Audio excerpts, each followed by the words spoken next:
El Tigre, I need your help. No?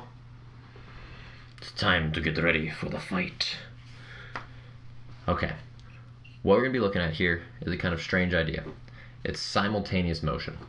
Now, you may have seen in like movies and whatnot, a student sitting at their desk and they've got this crazy math problem. It's like, two trains are approaching one another, one from Kentucky and one from Arkansas, and this train's moving at this speed and this is at that speed, and how long is it till the trains meet and where do they meet? That's what we're going to be solving. But since you're the greatest and I'm the greatest too, we are going to be able to solve these problems because these are problems of simultaneous motion, okay? Now in simultaneous motion, we are going to have two objects that have different motions here, but they are going to end up at the same position at the same time, okay? And what this means is that if we were to draw a position time graph of these two objects, one of these objects might look like this, and one of the objects might look like that. But at this exact point right here, these objects will have the same position and the same time. And since they have the same position and the same time, this allows us to use two equations, combine them, and solve for these unknown quantities, okay?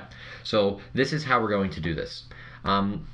First, Uncle Grandpappy Botzer always told me, draw a picture, sketch yourself a little diagram of what's going on, okay? And when you do that, identify what variables you have. What are our initial positions? What are our velocities? What are our accelerations? Are we positives or negatives? Like, what are our directions here, okay? Once you have this, and this is going to be the big part, we're going to go with the position equation number 5 from our best friend for each object. The reason why we're going to go with equation number 5 in this case for both objects is because equation number 5 has two things in it. When we look at equation number 5, it has delta x, and then it's vi times t plus 1/2 a t squared. Equation number 5 has a delta x, a position, and it has time in it. And we know that for these objects, those values are going to be equal. So we're going to be able to link two equations together through positions and times here. So equation number 5 becomes very, very powerful. It's my favorite equation because of this. Once we have equation number 5 done, we're going to just substitute known quantities into each other's equations, and we'll see how that works out mathematically. You've already done this. It's called a substitution method in your math classes. And then we'll just solve the equations. And there's a billion ways to do this. We'll talk about them as we get into it. Okay? So let's take a look at this example here and draw ourselves a little picture. What we have is we've got an unmarked police cruiser traveling at 22 meters per second. So this is some initial velocity here. We then have a Ferrari Testarossa speeding by the cruiser at a constant speed. Now, this constant speed here should be a wow, wow, wow, a heads up for us, because that means that the acceleration is 0 and that this 48 meters per second is its velocity. Now, since the speed limit is 25 and this Testarossa is speeding, the police officer begins to accelerate at a rate of 3.6 meters per second squared. So this is the cop's acceleration, okay, to catch this speeder.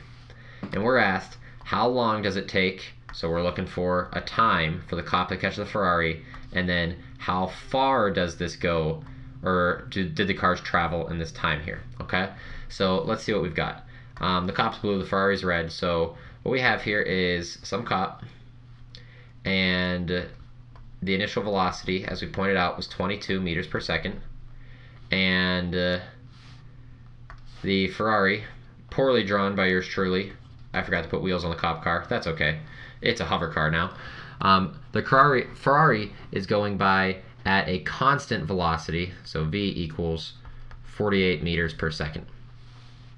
Now, once this Ferrari passes the cop car, boom, right here at the starting line, so to speak, that is when our cop will begin to accelerate in this direction at a rate of 3.6 meters per second squared.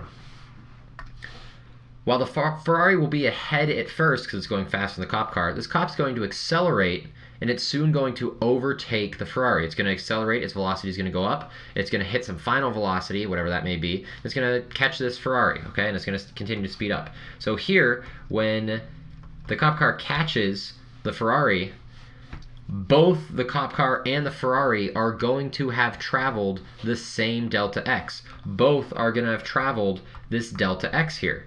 And if this is the start and this is the finish, the catching point, if I start a timer at the start time and it ends when I catch it, they're both going to have the same time. So using this, we can go to equation number 5 and we can set it up to get what we want here. So to do this, we simply set up equation 5 for both individuals here, okay? If I do this for the cop, that's going to be delta x, which I don't know what delta x is. It's some amount. We'll just leave it as delta x. That's fine. It's going to equal the initial velocity, 22 meters per second, multiplied by a time, which I don't know what it is, but that's fine. I don't know what it is. It's fine. Just put a t. Plus 1/2 times the acceleration of 3.6 times the time squared. And I don't know what it is, so it just goes as t.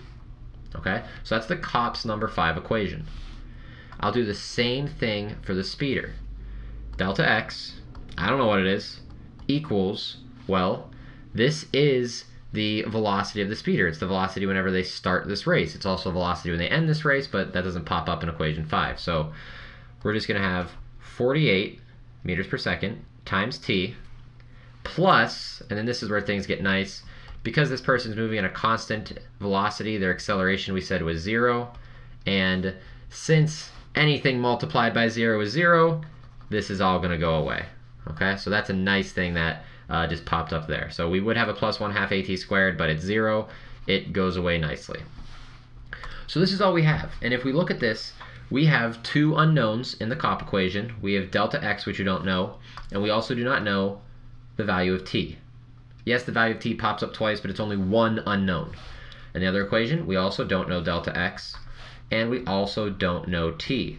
But since we have two unknowns with two equations, we have as many equations as unknown, we can solve this, okay?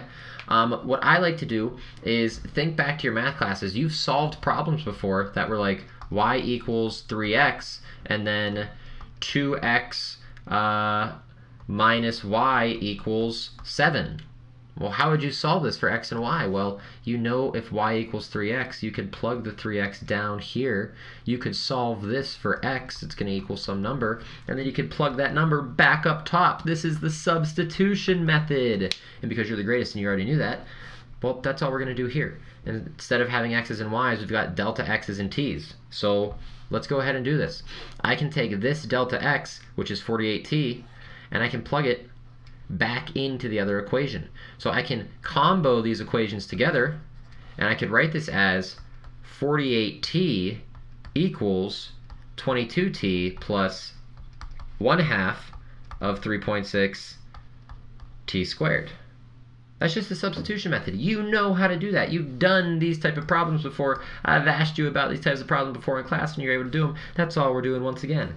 And once we get here, we just have to solve this out. And this is actually easier to solve than you might think it is.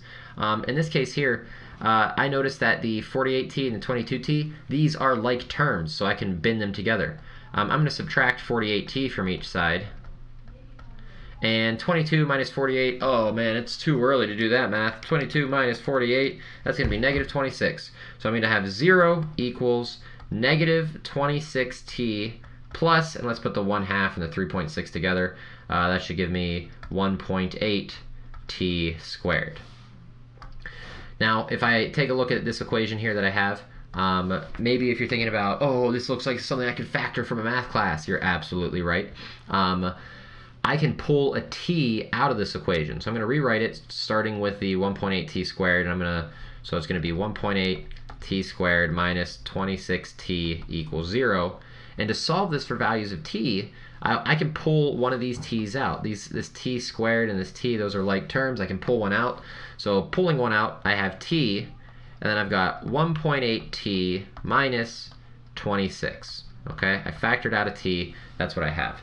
And this is actually really nice for me, because if I'm familiar with my math classes, I know that there are two possible answers here. There's two answers because if I set t equal to 0, well, it's going to be 0 multiplied by, on the inside, negative 26, because that'll be 0, equals 0. So that will work. But t equals 0 is what's known as the trivial solution. Time equals 0 in the very beginning. What the times we're looking for are when the cars are next to each other. When do they have the same position? When do they have the same time? And we know they have the same position at the very beginning. We started the race there. That's a joke.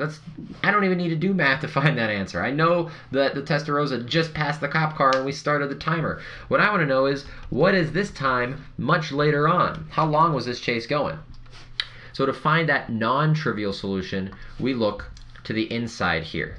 If I can set up this inside, 1.8t minus 26, if I can set that equal to 0, that's what I'm looking for. That's the time I want. So I can just take 1.8t minus 26 equals 0, and I can just solve for t now. That's all I want to do, just solve for t. So I can add 26 to the other side, so 1.8t equals 26, and then divide by 1.8. When I do that, I find that t equals 26 over 1.8. And this has to be in seconds because it's a time. That's what our units are in. So 26 divided by 1.8 gives us 14.4 repeating seconds. That is the amount of time it takes for the cop to catch this speeding car.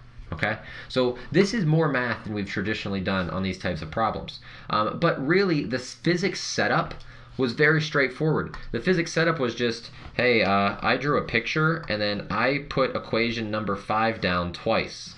The rest of this here, that was just us going back and doing algebra, okay, in order to find a final answer. And if we're good at algebra, and we will be good at algebra, that's not tricky to do at all. But remember, that is only part A. That is just how long it takes for the police cruiser to pull up to the Ferrari, that 14.4 seconds. We also want, how far did the cars travel? What was this delta x here?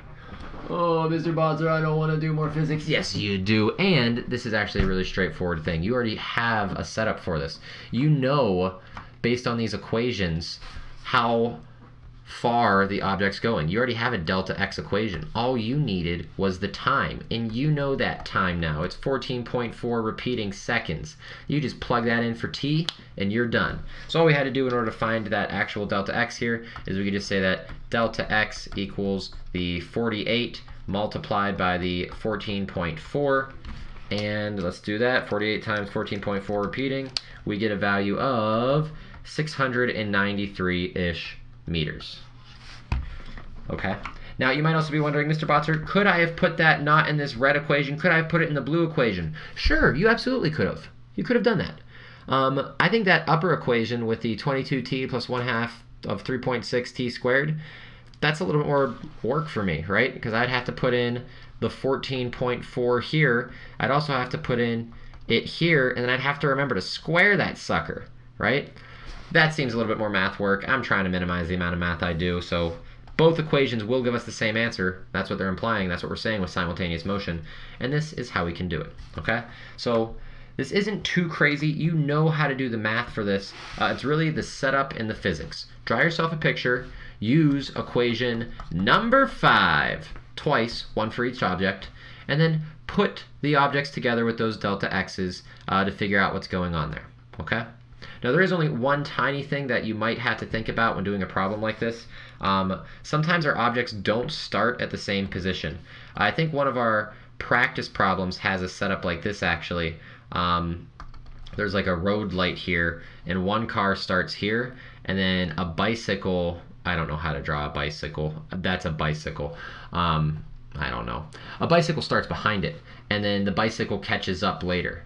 Now, whenever you do this, let's say the bicycle starts behind it by 20 meters, and we'll call this the delta x, right? In this case, when I'm creating equation 5, for the car, it would be delta x equals, and then VIT plus 1/2 AT squared. But for the bike, I'm not just traveling a delta x, I'm traveling a delta x plus an additional 20 meters. And that's going to equal VIT plus 1/2 AT squared. So be careful about that when you're doing it. Sometimes you have a weird scenario where one object has to move farther than the other. It's going to make the equation just look a little different, and that's just because, yeah, this bike here moved delta x the full distance the car did, but it also moved an extra 20 meters on the back end. Okay, so with that, that's all your simultaneous motion stuff, even with weird case examples like that. You've got this. If you need any help, contact me, let me know, try out some example problems. And until next time, this is finished. Adios, and everybody out there, y'all take it easy. Bum, ba, da, ba, ba, ba, da, ba.